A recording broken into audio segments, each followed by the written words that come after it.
ciyaal weerada waxaa loola dagaalamayaa sida argagixiso.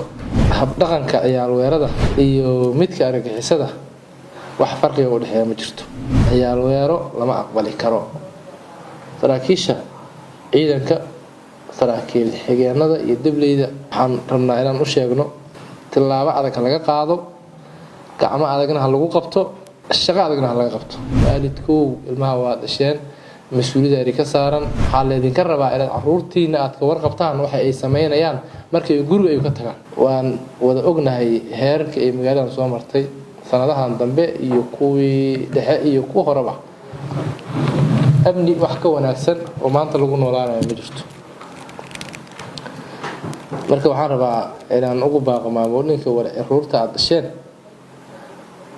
ka warqaba haddii anigu uu ka tago iskuul aado hubi anigu iskuul ku jiraa wuxuu aaday meel kale waqtigi waxa la yiraahdo loogu talagalay in waxa la yiraahdo iskuulka uu ku tago ma ku tagay haddii uu fasaxiis oo soo aado ma soo aaday xaafadda mas meel kale ku leexday in la hubiyo kuwa aadayo meelaha lagu sameeyo banooniga lagu ciyaaro ama adeegyada kala doonaya iyagana hal la hubiyo. Anigu waxaan leeyahay aan aaminsanahay habdhaqanka ciyaal weerada iyo midka argagixisada wax farqiga u dhexeeya ma jirto.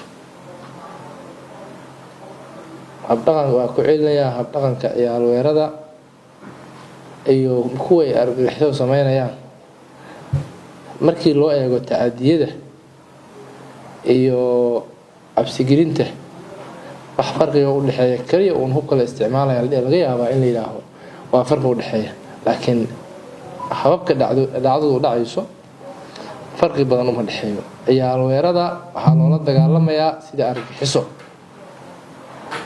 hadhow wiilkayga dirbiga guriga soo fadhiyay iyo halkaas soo fadhiyay iyo halkaas eeyad iyo meeshaas ka dhacday lama yeelayo. Waalidku ilmaha waa dhasheen, mas'uuliyad ka saaran, daryeelkooda mas'uuliyad ka saaran tahay, la socodkooda mas'uuliyad ka saaran tahay. waxaa leedinka rabaa inaad caruurtiina aad ka warqabtaan waxa ay sameynayaan markay guriga ay ka tagaan. Anugaaga ka warqab waxa uu ka shaqeynayo, cidda uu la shaqeynayo, cidda uu la socdo, meesha uu aado iyo wax allaale wixii ku taqalusa dhaqdhaqaaqis. hadhow hadhihin anugayga masaajid ku jira magaalada Muqdisho meel kamid ah waxay soo martay heer masaajidada la aadi waayo, iskuulada la aadi waayo, dukaamada laga soo adeega waayo.